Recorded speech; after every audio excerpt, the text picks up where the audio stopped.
Sous les lumières de la place de Pyongyang, l'histoire s'est écrite avec l'accession au pouvoir de Kim Jong-un. La protection totale du peuple est devenue une priorité. Pour la première fois en Corée du Nord, des prières de Tarawih ont été organisées, les voix des takbirs ont résonné, et l'appel à la prière a été entendu librement dans ce pays. Cette nuit-là, une nouvelle porte semblait s'ouvrir dans l'ombre, vers la tolérance. Malgré le caractère autoritaire du régime, un nouveau soleil s'est levé dans le ciel de la capitale, Pyongyang. Le matin en Corée du Nord était froid, comme à l'accoutumée au début du printemps, mais ce jour-là était différent. Quelque chose dans l'air laissait présager un changement. Les rues semblaient plus calmes, mais remplies d'un enthousiasme inhabituel. Sur les trottoirs, les gens commençaient à se rassembler, certains portant des tapis de prière simples. Parmi eux se trouvaient des musulmans qui, pendant des années, avaient dû cacher leur identité religieuse. Cette fois, il n'y avait plus de raison d'avoir peur. Tout a commencé par une annonce officielle de Kim Jong-un, diffusée quelques jours plus tôt à la télévision nationale. Dans un discours bref, il a déclaré « Nous offrons à tous les citoyens musulmans de ce pays la liberté de pratiquer leur culte sans crainte. » Il a ajouté « Nous voulons montrer au monde la première prière de Tarawih de l'histoire de la Corée du Nord. Même si une seule voix s'élève, sa résilience suffira. » Cette déclaration a suscité un vif intérêt, tant à l'intérieur qu'à l'extérieur du pays. Comment un dirigeant connu pour son autoritarisme pouvait-il soudain ouvrir la voie aux musulmans ? Dans les quartiers de la ville, les musulmans ont commencé à se montrer, bien que certains restaient prudents, habitués à des années d'hésitation. Pendant longtemps, ils priaient en secret dans leur maison, dans des pièces fermées, craignant des punitions sévères s'ils étaient découverts. Mais cette nuit était différente. Lorsque la nouvelle s'est répandue, ils ont ignoré les conséquences. Des patrouilles de sécurité circulaient sur la place, mais uniquement pour s'assurer que tout se déroulait paisiblement. Abdullah, un jeune homme de 18 ans, se regardait dans un petit miroir, vêtu d'une chemise blanche et d'un pantalon noir, ses plus beaux vêtements. Il avait presque oublié ce que c'était de prier à l'extérieur de chez lui. À chaque fois qu'il voulait prier, il devait fermer les rideaux et fermer les yeux. Mais ce soir-là, il prierait devant des milliers de personnes, au cœur de la place. Son cœur battait fort, partagé entre la nervosité et la joie. Il n'avait jamais imaginé vivre un tel moment.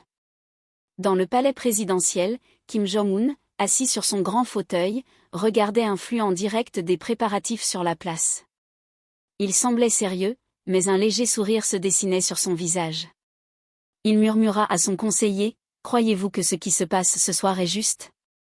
La nuit avançait, et les lumières de la place s'allumaient peu à peu. Des milliers de personnes affluaient, portant leurs prières et leurs espoirs. Au milieu de cette foule, il y avait une tension, mais une tension mêlée d'espoir. Dans les yeux de tous, on pouvait lire une profonde gratitude envers la petite estrade installée au centre de la place. Ce n'était pas seulement une question de culte, mais un moment qui a écrit un nouveau chapitre dans l'histoire de la Corée. Cette nuit-là, l'appel à la prière a retenti pour la première fois, son écho résonnant dans l'air. Le « Allahu Akbar » a pénétré les cœurs. C'était la première nuit de prière de Tarawih à Pyongyang. Bien que la nuit se soit achevée, son écho continue de résonner. Le lendemain, les nouvelles se sont répandues rapidement. La décision de Kim Jong-un de protéger les musulmans ne les a pas simplement relégués au statut de suiveurs, mais leur a donné des droits en tant que citoyens libres de pratiquer leur religion. Les discussions ont éclaté à travers la Corée, pas seulement au nord, mais aussi à l'étranger. Les médias internationaux ont commencé à mettre en lumière cette démarche. Certains ont qualifié l'événement de révolution pacifique, tandis que d'autres y voyaient une simple stratégie politique d'un dirigeant connu pour sa fermeté. L'opinion publique dans le pays était divisée. Comment un leader, connu pour son attachement rigide à l'idéologie de l'État, pouvait-il soudain ouvrir la porte à d'autres religions ? Cependant, la communauté musulmane de Corée du Nord a ressenti un soulagement inédit. Pour la première fois, ils pouvaient pratiquer leurs rituels sans craindre de représailles. Beaucoup ont exprimé une gratitude sincère. Abdullah Ali, comme beaucoup d'autres jeunes, s'est réveillé tôt comme à son habitude pour préparer le repas de l'aube, sûr. Mais cette fois, il n'a pas eu à cuisiner en secret ni à fermer hermétiquement les rideaux. Il a même osé inviter quelques voisins à partager le sûr, une chose impensable auparavant. L'un d'eux, Omar Park, un homme encore méfiant, lui a demandé « Crois-tu vraiment que c'est sûr ?» Abdullah a répondu « Je pense qu'il faut essayer d'y croire, Omar. Que avons-nous à perdre ?» Omar a hoché la tête lentement, mais ses yeux restaient prudents. Il savait que la confiance totale demanderait du temps, et Abdullah le savait aussi. Après des années de peur, il n'était pas facile de se sentir en sécurité du jour au lendemain. Dans le palais, Kim Jong-un restait calme, entouré de hauts responsables militaires et gouvernementaux. L'atmosphère était tendue. Un général, Choi, s'est opposé « Cette décision ne concerne pas la religion, monsieur, mais la stabilité du pays. Si nous commençons à faire de la place pour la religion, comment préserverons-nous l'idéologie juche ?» Kim, posant calmement ses mains sur la table, a répondu avec un regard déterminé « Nous ne renonçons pas à l'idéologie juche. Nous montrons que la Corée du Nord est capable de s'ouvrir. C'est une démarche diplomatique claire. Si nous voulons avancer, nous devons opérer certains changements. » Il savait que cette décision avait des avantages et des inconvénients, tant à l'intérieur qu'à l'extérieur du pays. Mais il croyait que cette démarche pourrait ouvrir la voie à un nouveau dialogue avec le monde. La Corée du Nord, connue pour son isolement et son autoritarisme, commençait à montrer un visage différent, un visage qui protège son peuple et donne aux musulmans la possibilité d'exprimer leur foi. À l'étranger, les réactions étaient mitigées. Des pays comme les États-Unis et le Royaume-Uni doutaient des véritables intentions de Kim Jong-un, y voyant une tentative d'attirer l'attention mondiale. En revanche, des nations musulmanes comme l'Indonésie, la Turquie et la Malaisie ont salué cette décision. Certains médias de ces pays ont décrit l'initiative comme un signe d'espoir, de tolérance et de progrès à l'échelle mondiale. Cependant, une question persistait, Kim Jong-un se soucie-t-il vraiment de l'islam, ou s'agit-il simplement d'une stratégie politique ? Cette question reste sans réponse. Mais beaucoup ont commencé à réaliser que le dirigeant nord-coréen est plus complexe et énigmatique qu'auparavant. Le deuxième jour du Ramadan, la place de Pyongyang était encore plus animée. Les gens affluaient pour les prières de Tarawih, y compris des non-musulmans venus par curiosité. Parmi eux, une femme d'âge moyen, Min-soon, qui n'avait jamais assisté à un rituel religieux, a demandé à une amie « Que font-ils » Après un moment de silence, son amie a répondu doucement « C'est beau. » Les gens prient en paix. Dans une petite pièce du palais, Kim Jong-un s'est entretenu avec un homme âgé à la barbe blanche, le cheikh Ali Rahman, un érudit musulman vivant en Corée du Nord depuis des décennies. Comme d'autres musulmans, il avait vécu dans l'ombre jusqu'à ce que Kim l'invite à devenir son conseiller spirituel. Kim a déclaré « Je veux comprendre l'islam plus profondément. » Il ne voulait pas seulement savoir ce en quoi croient les musulmans, mais comment cette religion pouvait être un vecteur de paix. Le cheikh Ali a souri, n'ayant jamais imaginé discuter des enseignements de l'islam avec le dirigeant nord-coréen. Il a saisi cette opportunité pour transmettre le véritable message de l'islam.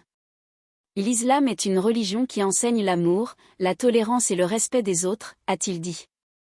Il a expliqué les 5 piliers de l'islam et ses valeurs universelles comme la justice, la patience et la fraternité. Kim, prenant des notes, posait des questions sur des concepts nouveaux pour lui.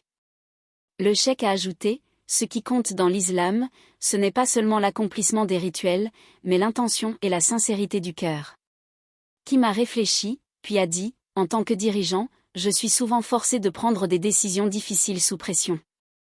Peut-être y a-t-il une leçon à tirer de cela. » Puis, à la surprise générale, il a demandé « Puis-je essayer de jeûner ?»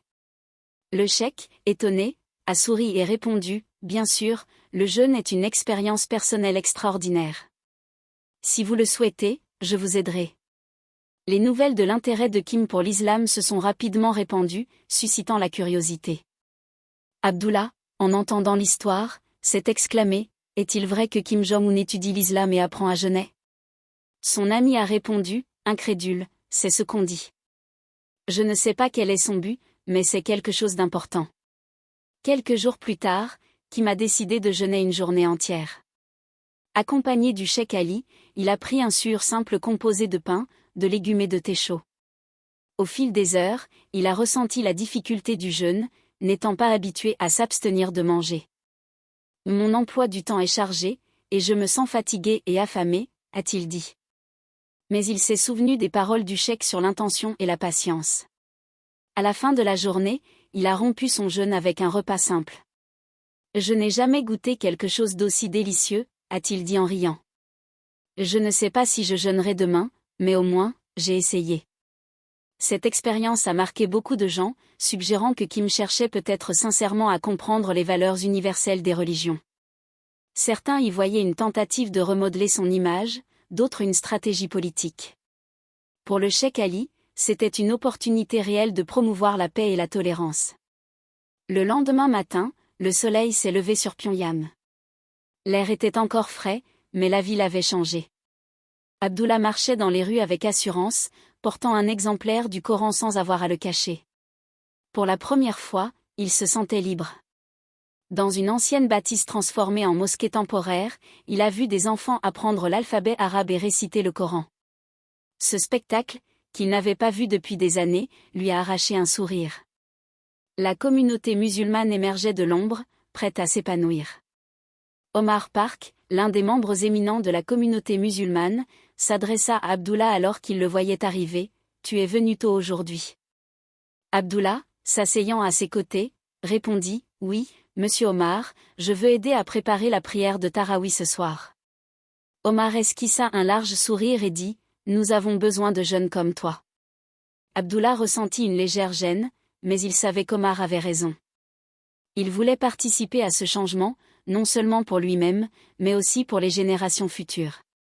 Après avoir aidé à nettoyer l'endroit, Abdullah décida de quitter la mosquée pour se rendre à la place centrale de la ville. Il souhaitait observer comment les non-musulmans réagissaient à la présence publique des musulmans. En arrivant, il vit une grande foule. Certains se tenaient en périphérie, observant avec curiosité, tandis que d'autres aidaient à étendre des nattes et des tapis de prière en prévision de la prière de midi. Une jeune femme, qui ne semblait pas musulmane, nommée Anna Kim, s'approcha de lui avec hésitation. « Excusez-moi, puis-je vous poser une question ?» Abdullah répondit d'une voix calme. « Bien sûr, allez-y. » Elle demanda. « Que faites-vous, et cet endroit est-il vraiment sûr ?» Abdullah sourit et répondit. « Nous nous préparons pour la prière. » Oui, c'est devenu sûr maintenant. Le gouvernement nous a autorisés à pratiquer notre culte ouvertement. Anna resta silencieuse un instant, puis dit, « Je n'ai jamais vu un rituel comme celui-ci auparavant. » N'aviez-vous pas peur ? Abdullah répondit avec sincérité, « Oui, nous avions très peur autrefois. Mais maintenant, nous sentons que nous pouvons enfin adorer notre Seigneur en sécurité. » Anna hocha la tête doucement, ses yeux remplis de respect et d'admiration. « J'espère que vous continuerez ainsi, » dit-elle avant de se fondre dans la foule. À cet instant, Abdullah ressentit le poids de la responsabilité sur ses épaules. Il comprit que la liberté n'était pas seulement un privilège, mais aussi une responsabilité à respecter. Il était désormais un exemple, non seulement pour les musulmans, mais aussi pour les non-musulmans. Il devait leur montrer que l'islam n'était pas une menace, mais une religion qui apportait la paix, de jour comme de nuit. Abdullah retourna sur la place pour la prière de Tarawih. Ce soir-là, le nombre de fidèles était encore plus important. Même certains non-musulmans s'étaient assis sur les côtés, observant la scène en silence et avec respect. Abdullah ressentit une immense fierté. Combien de ces personnes ouvriraient leur cœur après cette expérience ? Après la prière, un journaliste étranger s'approcha de lui, se présentant comme correspondant d'un média international. « Puis-je vous interviewer ?» demanda-t-il. Surpris, Abdullah acquiesça. Il comprit que c'était une opportunité de faire entendre la voix de la communauté musulmane nord-coréenne au monde entier. Le journaliste demanda, « Que ressentez-vous face à ce changement ?» Abdullah répondit avec une voix sincère et chaleureuse, « C'est un rêve devenu réalité. Pendant des années, nous devions nous cacher. Maintenant, nous pouvons prier librement.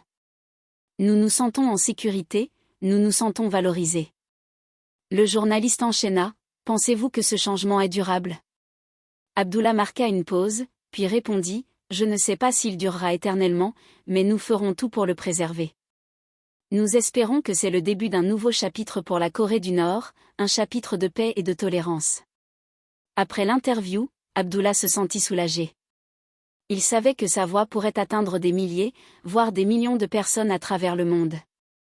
Il espérait que son histoire inspirerait d'autres, car l'espoir ne meurt jamais, même dans l'ombre de la peur. Peut-être qu'un jour, la Corée du Nord deviendrait un pays ouvert à toutes les religions et croyances. Le jour de l'Aïd al-Fitr, tout le monde sentit que cette fête était particulièrement spéciale. Après avoir réussi son premier jeûne, Kim Jong-un décida de renouveler l'expérience le lendemain. Il voulait ressentir plus profondément ce que vivaient les musulmans. Mais cette fois, il ne jeûna pas à l'abri des regards. Il choisit de se rendre au cœur de la communauté musulmane nord-coréenne, sur la place publique. Kim se leva tôt, enfila des vêtements simples, une chemise blanche à manches longues et un pantalon noir, en signe de respect pour les traditions islamiques. Il demanda à l'un de ses assistants de préparer un suhoor simple, comme celui qu'il avait vu avec le cheikh Ali, des légumes bouillis, du pain grillé et une tasse de thé chaud. « Je veux ressentir ce qu'ils ressentent, dit-il à son assistant. Si je veux comprendre, je dois vivre comme eux, ne serait-ce qu'un jour. » Après le suhoor, il quitta le palais présidentiel sans cortège ni sirène, accompagné seulement de quelques gardes de confiance et du cheikh Ali Rahman. Ils se dirigèrent vers une petite mosquée en périphérie de Pyongyang, où les fidèles commençaient à se rassembler pour la prière de l'aube. À son arrivée, Kim fut accueilli par des regards mêlés de surprise et de curiosité. Personne ne s'attendait à voir le dirigeant du pays dans un tel lieu, à une heure si matinale. Abdullah, qui aidait à nettoyer la cour de la mosquée, n'en crut pas ses yeux. Kim descendit de la voiture avec des palans et dit en souriant, « Bonjour, je voulais simplement voir comment vous priez et faire partie de cette journée. » Abdullah, timidement, répondit, « Bonjour, monsieur Kim. Merci d'être venu. » Kim hocha la tête et demanda la permission de participer à la prière. Ses gestes étaient encore maladroits, mais il était sérieux, suivant les instructions du cheikh Ali et des fidèles autour de lui. Musulmans et non-musulmans assistaient à cette scène, partagés entre l'étonnement, le respect et une pointe de scepticisme. Après la prière, Kim s'assit avec les gens dans la cour de la mosquée. Il leur posa des questions sur leur quotidien pendant le ramadan et sur ce que représentait le jeûne dans un pays comme la Corée du Nord. Un homme âgé, Omar Park, parla d'une voix douce mais ferme, « Nous devions nous cacher pour ne pas être vus. Nous avions peur même de manger à l'aube, de crainte des espions.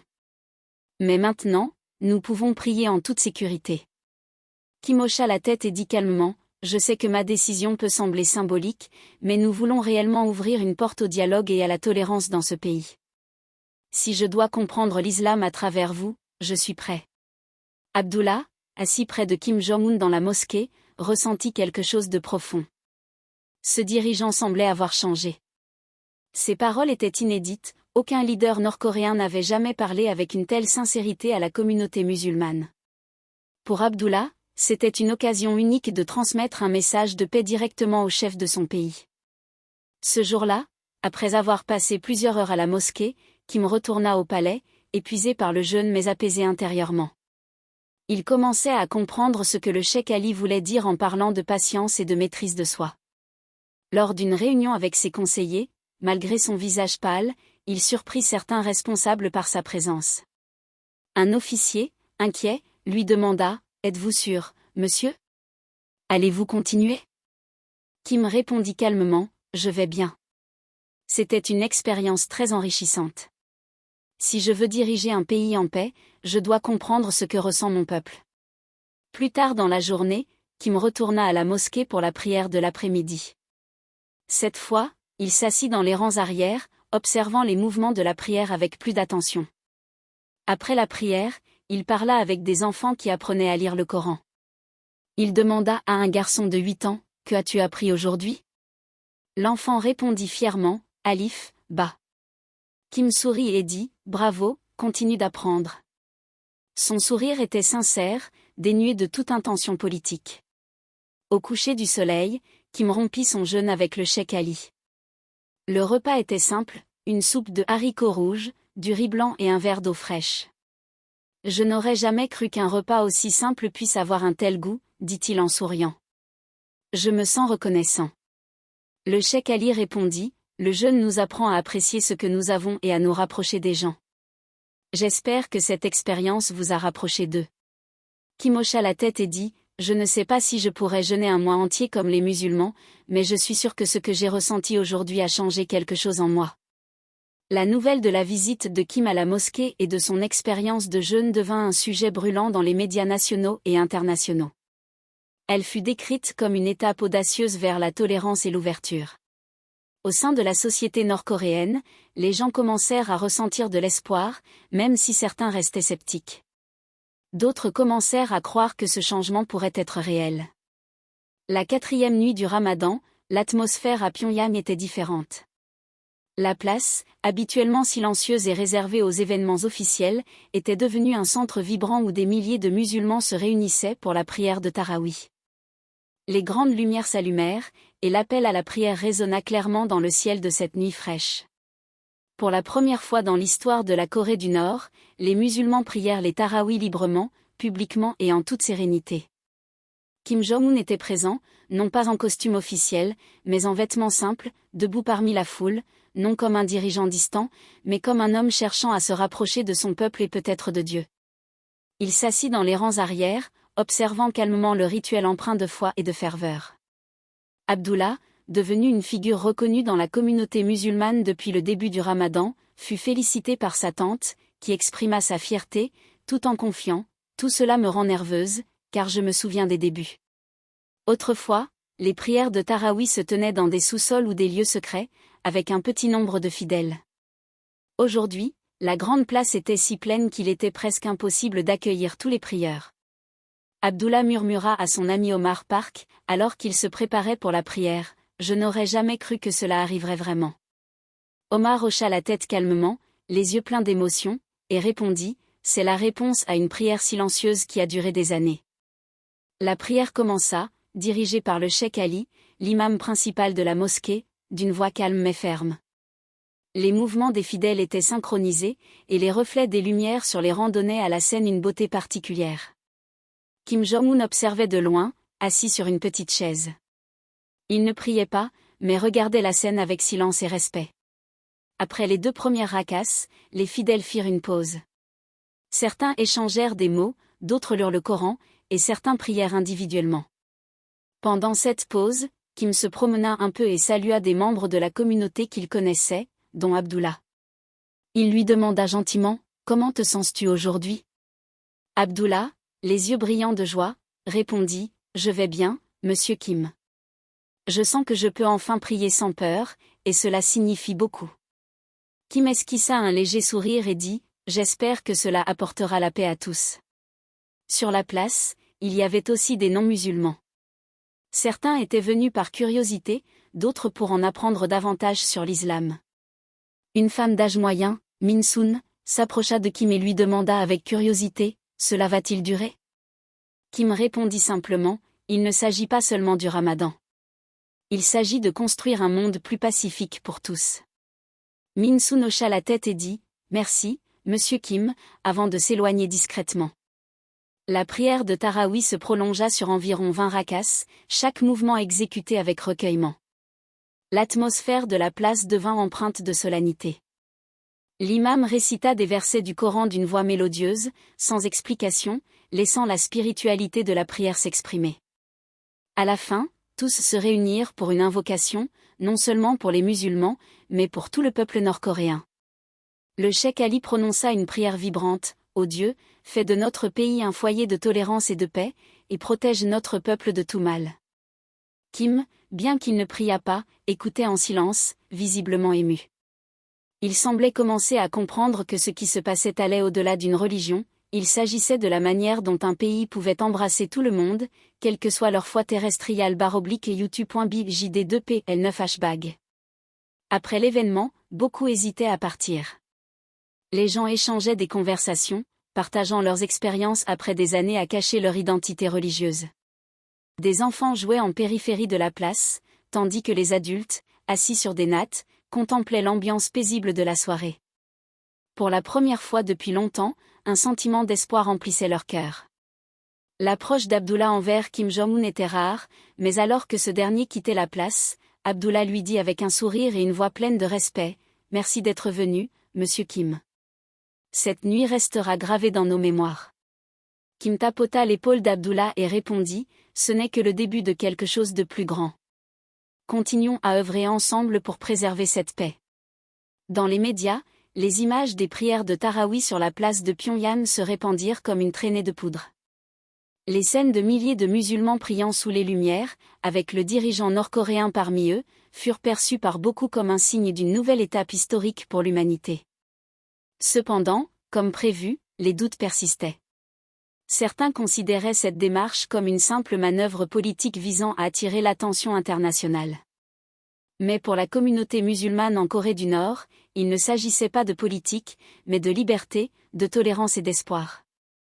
Lorsqu'ils ont senti qu'une porte de dialogue s'ouvrait, ils ont enfin eu le sentiment d'exister véritablement. Peut-être qu'un jour, la Corée du Nord deviendrait un foyer pour toutes les religions, sans peur. Le lendemain matin, les nouvelles des changements à Pyongyang faisaient les gros titres des journaux, tant en Corée du Nord qu'à l'étranger. Des images de Kim Jong-un assis parmi les fidèles se sont répandues dans les médias internationaux. Les titres variaient entre optimisme et scepticisme, Kim ouvre la voie à la tolérance, le début d'un changement, le dirigeant qui s'est assis parmi les musulmans, une démarche symbolique ou une transformation spirituelle. En Occident, les journaux et les analystes politiques publiaient des articles d'analyse, certains teintés de doute, est-ce une stratégie intelligente ? Kim cherche-t-il seulement à gagner la sympathie internationale ? La Corée du Nord peut-elle vraiment changer ? En Indonésie, la plus grande nation musulmane au monde, la nouvelle était largement relayée par les journaux et les sites locaux. Un rapport détaillé titrait « Ainsi, les musulmans du Nord ont enfin pu prier sans crainte ».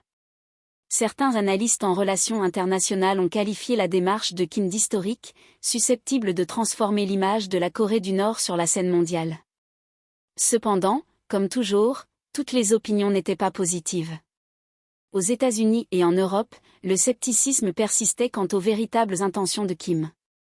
Un analyste, sur une émission télévisée populaire, déclara « Ce n'est pas la première fois que la Corée du Nord utilise des questions sensibles pour capter l'attention mondiale. » Un autre écrivit dans un éditorial « Cela semble être un grand changement, mais ne célébrons pas trop vite. » En Corée du Nord, la couverture médiatique évoluait. Même les non-musulmans, initialement méfiants, commençaient à s'intéresser à l'islam après avoir vu sa pratique pacifique et publique. Cependant, des inquiétudes subsistaient, notamment chez les personnes âgées et certains responsables. Lors d'une réunion à huis clos au palais présidentiel, un haut gradé militaire s'exprima « Si nous commençons à donner de l'espace aux religions, que deviendra notre idéologie nationale ?» Kim Jong-un écouta calmement, puis répondit d'une voix ferme « Les valeurs du juge ne s'opposent pas à la tolérance. Nous pouvons être plus forts en respectant les autres. » Il ajouta, avant de fermer cette porte, nous devons montrer au monde que la Corée du Nord est capable d'être un pays ouvert, un pays qui avance vers la diversité et sème la paix. Ces mots suffirent à rassurer certains responsables, mais en coulisses, les tensions n'avaient pas complètement disparu. Des factions au sein du régime soutenaient les initiatives de Kim en public, mais en privé, certaines s'y opposaient, craignant le changement. Pendant ce temps, Abdoulaye ressentait directement l'impact des projecteurs médiatiques, surtout après son interview avec le journaliste étranger. Il recevait de nombreux messages de l'étranger, certains de musulmans de divers pays exprimant respect et soutien, d'autres motivés par la curiosité. Qui est Abdullah ? Est-il en sécurité ? Est-ce réel ? Quelles en seront les conséquences ? Un message, envoyé par un musulman de Malaisie, demandait « Es-tu sûr que c'est sûr ? Êtes-vous vraiment libre maintenant ? » Abdullah sourit en lisant le message et répondit avec optimisme « Oui, nous nous sentons plus libres maintenant.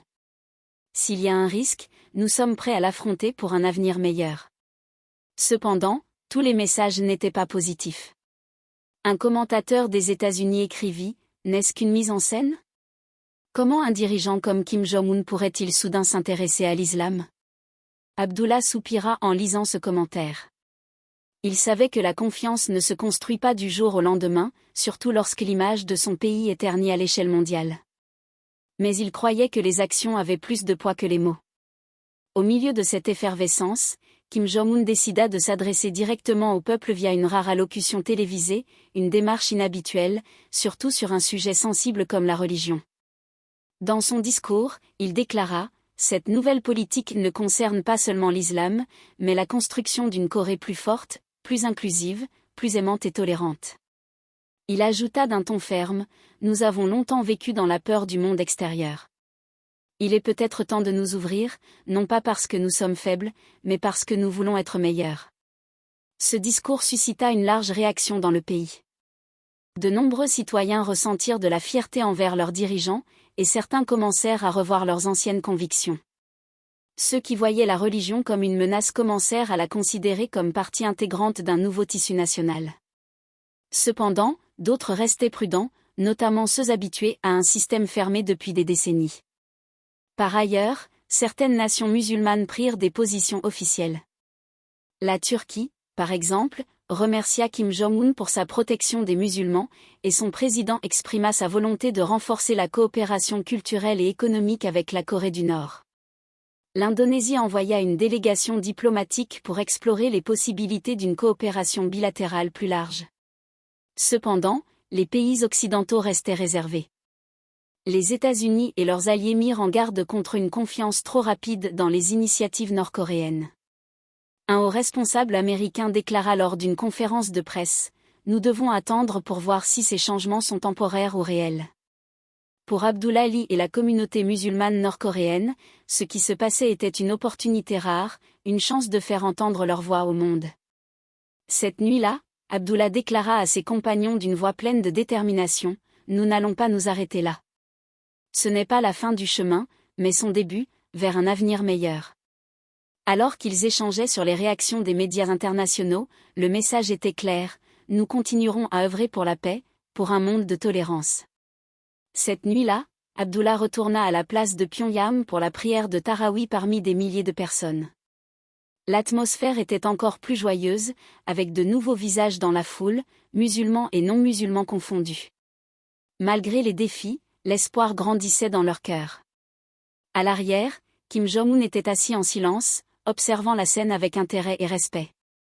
Le respect que les gens lui portaient n'était pas seulement politique, mais aussi lié à une vision visant à construire un monde meilleur pour tous. Cependant, malgré l'ambiance spirituelle à l'extérieur, des tensions persistaient en coulisses. Au palais présidentiel, la décision de Kim de protéger les musulmans et d'ouvrir l'espace à la diversité religieuse avait déclenché un débat houleux parmi les hauts responsables. Certains voyaient cela comme une démarche diplomatique mondiale, tandis que d'autres y percevaient une menace directe pour l'idéologie juche, la philosophie officielle de la Corée du Nord prônant l'autosuffisance et la loyauté totale envers l'État. Une réunion d'urgence fut convoquée dans la grande salle, en présence de chefs militaires, de membres du parti au pouvoir et des services de renseignement. Kim Jong-un, assis sur son fauteuil, écoutait en silence tous les arguments. Le général Choi s'exprima d'un ton sévère. « Monsieur, c'est une démarche audacieuse et dangereuse. Que signifie donner aux gens la liberté religieuse? Perdrons-nous le contrôle? Et notre idéologie, restera-t-elle forte, ou serons-nous divisés et affaiblis? » Kim resta silencieux un moment, les mains croisées sur la table. Il savait que ce débat arriverait et s'y était préparé. Il répondit enfin d'une voix claire, « Le juge n'est pas en contradiction avec la tolérance. Nous n'avons pas besoin de changer notre identité nationale pour nous ouvrir aux autres. Fermer la porte à la diversité n'est pas une force, mais une peur. » Il ajouta, « C'est ce que nous montrerons au monde, une Corée du Nord forte, mais sage. » Le général Choi, peu convaincu, rétorqua avec force, « Nous voyons ce qui se passe lorsque la religion gagne en influence, le contrôle s'affaiblit. Voulons-nous des divisions? Voulons-nous perdre notre souveraineté? » Le débat s'intensifia, les voix s'opposant avec ferveur, et l'atmosphère dans la salle devint de plus en plus tendue. Certains responsables adoptèrent une perspective différente. Un conseiller politique déclara calmement, « Peut-être est-ce une opportunité de voir les choses sous un autre angle. Si nous nous ouvrons au monde par la tolérance religieuse, cela pourrait bénéficier à l'image de notre pays à l'international. » Il ajouta, « Certaines nations musulmanes ont déjà réagi positivement à ces nouvelles politiques. Cela pourrait être le début d'une coopération économique et diplomatique plus large. » Mais une voix dissidente s'éleva, celle de Derek Park, un officier des services de renseignement. « Nous n'avons pas besoin de cette coopération. Nous avons un système fort. Pouvons-nous vraiment faire confiance au monde extérieur, qui nous voit comme un ennemi? » Le débat s'enflamma, les échanges devenant passionnés, rendant l'atmosphère de la réunion extrêmement électrique. Kim Jong-un resta silencieux, ses yeux passant d'un interlocuteur à l'autre. Il savait que des divisions existaient, mais il était prêt à les affronter. Au cœur de ces discussions animées, le cheikh Ali fut invité à s'exprimer. Il se leva calmement, regarda l'assemblée et déclara d'une voix posée mais claire, « Messieurs, permettez-moi de dire une chose. L'islam n'est en aucun cas une menace. C'est une religion qui prône la paix, l'amour et le respect des autres. Ce que nous faisons aujourd'hui ne fragilise pas l'idéologie juche, mais renforce les valeurs humaines. » Un silence s'installa dans la salle pendant quelques instants. Certains responsables semblaient surpris par l'audace du cheikh Ali. Puis, Derek Park, le chef des renseignements, répondit d'un ton froid, « Ce que dit le cheikh semble théoriquement séduisant, mais que se passera-t-il si des groupes religieux commencent à demander plus? S'ils s'organisent? Devrons-nous faire face à un défi contre l'autorité de l'État ?» Le cheikh Ali sourit doucement et répondit, « L'islam n'enseigne ni la rébellion ni le chaos, mais l'obéissance aux dirigeants, tant qu'ils sont justes envers leur peuple.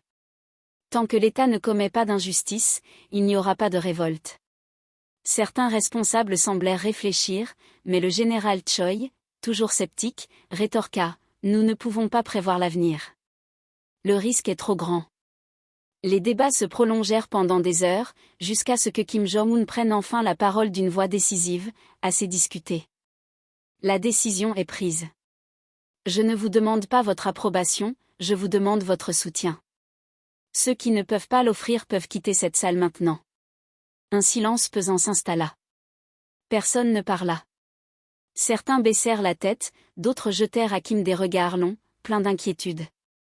Kim ajouta d'une voix basse mais claire, « Je sais que certains d'entre vous ne sont pas d'accord, mais souvenez-vous d'une chose, je ne fais pas cela pour plaire à l'étranger. Je le fais parce que je crois que c'est juste. » Après ce discours bref, la réunion s'acheva. Certains responsables quittèrent la salle avec des visages sombres, tandis que d'autres restèrent pour discuter davantage avec Kim. Tous comprirent que le conflit interne était loin d'être résolu. À l'extérieur du palais, Abdoulaye ignorait ces tensions.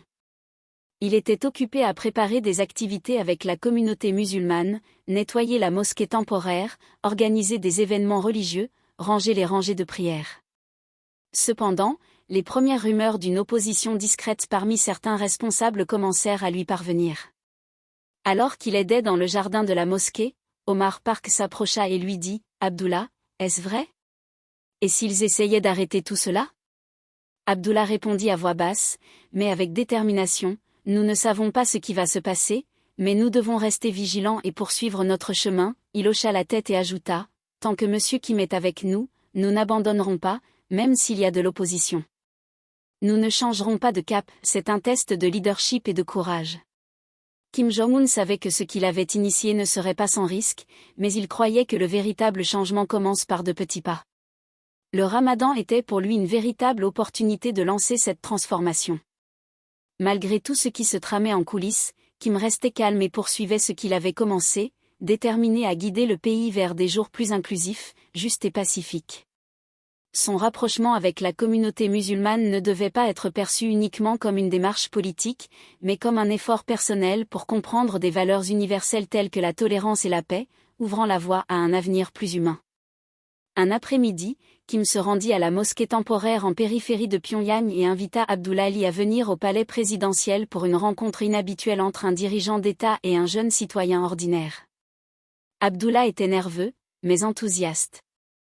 Il ne savait pas exactement quoi dire ni ce qui serait dit, mais il était convaincu que c'était une occasion importante de transmettre directement la voix de sa communauté aux dirigeants suprêmes. Dans une salle de réception simple du palais, Kim s'assit et dit, « Je veux entendre ton histoire.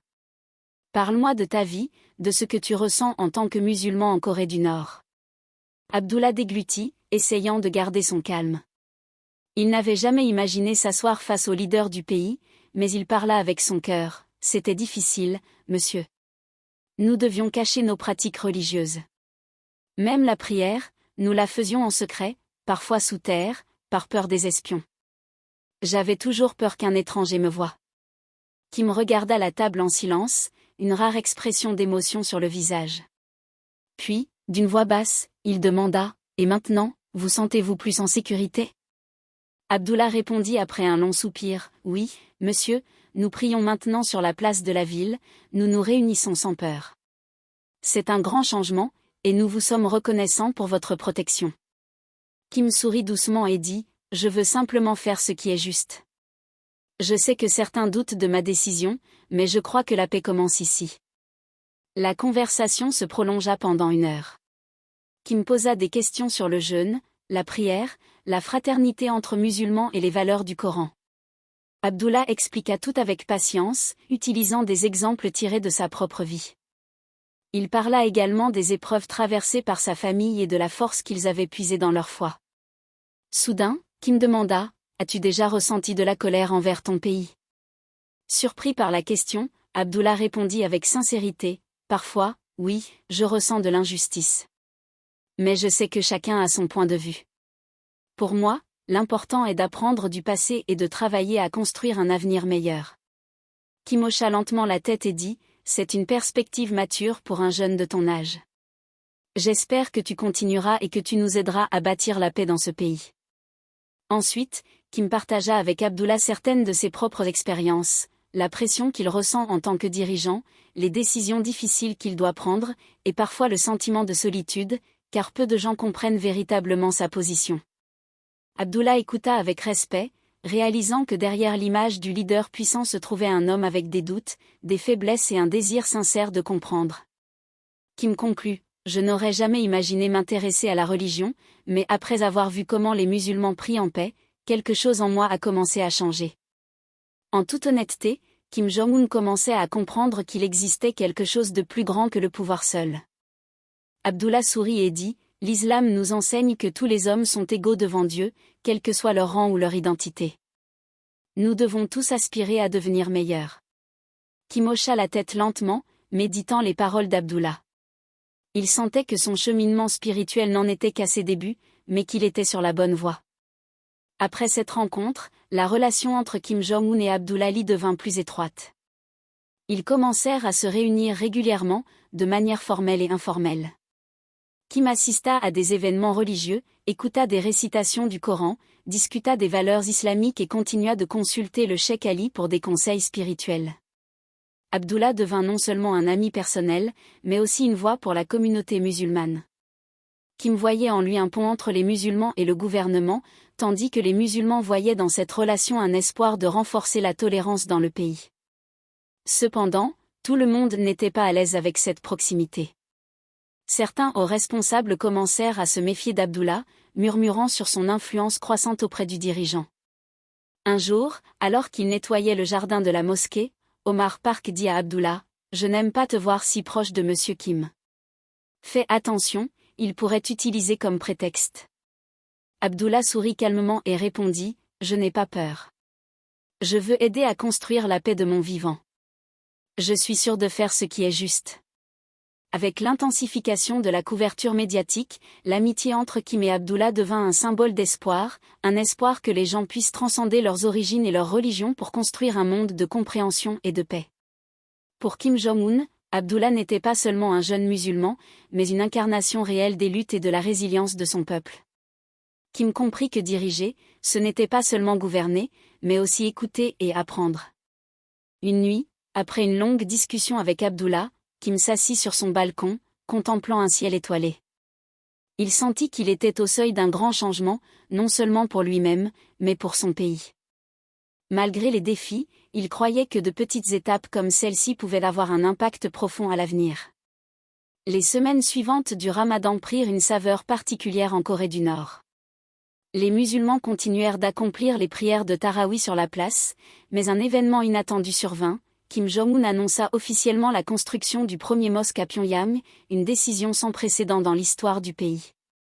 Dans un discours diffusé à la télévision nationale, il déclara « Cette mosquée n'est pas seulement un lieu de culte, c'est un symbole de respect, de tolérance et de paix. Nous la construirons avec un design qui reflète l'identité coréenne, mais avec une âme islamique authentique. » Il ajouta « Nous sommes un pays fort, oui, mais nous devons aussi être une patrie pour toutes les religions. » Il conclut, cette mosquée sera la preuve que la Corée du Nord est un endroit où les gens peuvent vivre en paix, sans peur ni discrimination. L'annonce de la construction du premier mosque en Corée du Nord se répandit comme une traînée de poudre, provoquant des réactions mondiales. Les musulmans du monde entier saluèrent cette décision, la considérant comme une avancée majeure vers la tolérance religieuse. Des pays comme la Turquie, l'Indonésie et la Malaisie proposèrent un soutien technique et financier pour la construction. Cependant, comme toujours, des voix sceptiques, notamment dans certains pays occidentaux, estimèrent que cette initiative n'était qu'une tentative d'améliorer l'image internationale de la Corée du Nord. À l'intérieur du pays, les réactions furent variées. Bien que la majorité des Nord-Coréens ne soient pas musulmans, la curiosité poussa beaucoup à en apprendre davantage sur l'islam. Certains commencèrent à visiter les lieux de culte et à poser des questions aux musulmans sur leur foi et leur culture. Cependant, tous les responsables n'étaient pas favorables. Certains hauts gradés exprimèrent des craintes quant à l'impact de la mosquée sur l'idéologie juive. Lors d'une réunion à huis clos, un officier militaire demanda « Ce bâtiment est-il vraiment nécessaire ? Quel en est le véritable bénéfice ?» Kim Jong-un répondit avec fermeté « Le bénéfice, c'est la paix. Nous voulons être une nation respectée et montrer au monde que la diversité ne nous affaiblit pas, mais nous renforce. » La construction de la mosquée commença rapidement. Un site fut choisi en périphérie de Pyongyang, près de la place où se tenaient les prières de Tarawih. Des ingénieurs nord-coréens travaillèrent aux côtés d'experts de Turquie et d'Indonésie pour concevoir une mosquée mêlant des éléments architecturaux islamiques et un style local coréen. Le dôme, inspiré du design coréen, et le minaret, influencé par l'architecture islamique, devinrent des symboles d'unité. Abdullah Ali joua un rôle clé dans ce projet, visitant régulièrement le chantier et participant aux discussions sur l'emplacement de la Qibla, du mihrab et de l'espace de prière. Il déclara avec un sourire, debout au milieu du site, « Autrefois, nous prions dans des sous-sols. Aujourd'hui, une belle mosquée s'élève sous nos yeux. » Omar Park ajouta, « Cette mosquée n'est pas seulement une maison de culte, c'est un symbole d'espoir pour nous tous. » Mais les choses ne furent pas simples. Le projet nécessitait des ressources considérables, et certains responsables tentaient de le freiner, prétextant des contraintes budgétaires, retardant les permis ou l'arrivée des matériaux. Un jour, Abdullah confia à Omar, « Certains ne veulent pas que ce projet aboutisse. Mais nous ne pouvons pas abandonner. Nous devons continuer pour l'avenir. » Informé des tentatives de sabotage, Kim Jong-un intervint immédiatement. Il convoqua les responsables concernés lors d'une réunion d'urgence et déclara, « Peu importe ce que vous pensez, cette mosquée sera construite. Toute personne qui tentera d'entraver ce projet sera immédiatement écartée. » Des ordres furent donnés pour redistribuer les postes, et les travaux avancèrent à un rythme accéléré, malgré les tensions internes persistantes. Quelques semaines plus tard, la silhouette de la mosquée commença à se dessiner clairement à l'horizon, un bâtiment majestueux et magnifique, porteur d'une promesse de changement. Sous le dôme doré scintillant au soleil, les passants s'arrêtaient, contemplant l'édifice en silence, émus par sa beauté et la sérénité de l'atmosphère. Anna Kim, une non-musulmane debout près du site, commenta « Je ne connais pas grand-chose à l'islam, mais cette mosquée semble incroyablement paisible. » À la mi-Ramadan, la construction de la mosquée fut achevée, et une cérémonie d'inauguration fut organisée, attirant des milliers de personnes de divers horizons. Kim Jong-un assista personnellement à l'événement, accompagné du cheikh Ali et d'Abdullah Ali. Dans un discours émouvant, il déclara « Cette mosquée n'est pas seulement pour les musulmans, mais pour tous ceux qui croient en la paix. » Après le discours, les portes de la mosquée s'ouvrirent à tous, et la foule afflua dans la salle de prière. Pour la première fois, l'appel à la prière s'éleva dans le ciel de Pyongyang, une mélodie historique que personne n'aurait imaginé entendre un jour. La 15e nuit du Ramadan à Pyongyang fut décrite comme différente de toutes les autres. La mosquée, inaugurée quelques jours plus tôt, était remplie de fidèles locaux venus accomplir la prière de Tarawih.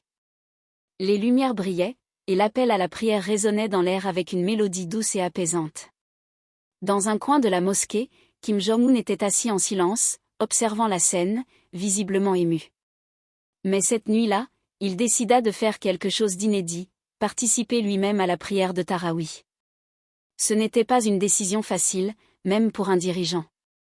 C'était une étape majeure. Au cours des semaines précédentes, Kim avait reçu des conseils spirituels du cheikh Ali sur la manière de prier, et il s'était montré sérieux dans l'apprentissage des détails. Lorsque l'heure de la prière arriva, Kim entra dans la salle principale, portant un tapis de prière simple et vêtu de vêtements ordinaires. Il avança dans les rangs pour se tenir juste derrière le cheikh Ali. Les gens furent surpris, habitués à le voir dans les rangs arrière ou à l'extérieur de la mosquée. Cette fois, il voulait être partie prenante de la prière, et non simple spectateur. La prière commença. Les mouvements de Kim étaient encore hésitants, il s'inclinait avec précaution, se prosternait lentement, s'asseyait avec soin. Mais il suivait les instructions avec précision. Certains fidèles remarquèrent sa nervosité, mais au lieu de rire ou de critiquer, ils esquissèrent des sourires de respect pour un dirigeant qui essayait et apprenait. À la fin de la prière, Kim resta à sa place tandis que le cheikh Ali dirigeait une invocation collective pour la paix, la tolérance et un avenir plus lumineux. Les prières de cette nuit s'élevèrent pour la paix, la prospérité de la Corée du Nord et le bonheur de son peuple. Kim Jong-un, la tête baissée, écoutait chaque mot prononcé dans l'invocation avec un profond respect.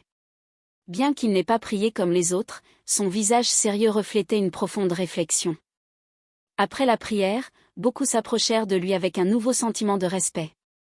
Même des enfants vinrent lui serrer la main, tandis que les adultes le regardaient avec des sourires de gratitude. Plus tard cette nuit-là, Kim retourna à la mosquée après la prière du soir. Assis dans la cour, il contemplait le ciel étoilé.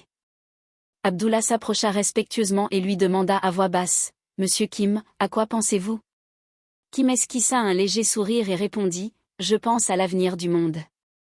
Il peut sembler incertain, mais je suis sûr que ce que nous avons fait ici est un pas dans la bonne direction. Nous ne pouvons pas vivre éternellement derrière des murs de peur et d'isolement. Nous devons ouvrir nos portes, les portes de la paix. » Malgré les tensions et les projecteurs internationaux braqués sur la situation, Kim Jong-un restait ferme dans sa conviction.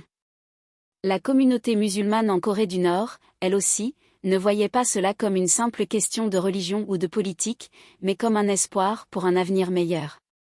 Bien que des tempêtes menacent encore, la lumière de la nouvelle mosquée continuait d'illuminer l'horizon de Pyongyang, restant un symbole que la paix commence par de petits pas. « Gloire à Dieu », murmura Abdullah en levant les yeux vers le ciel.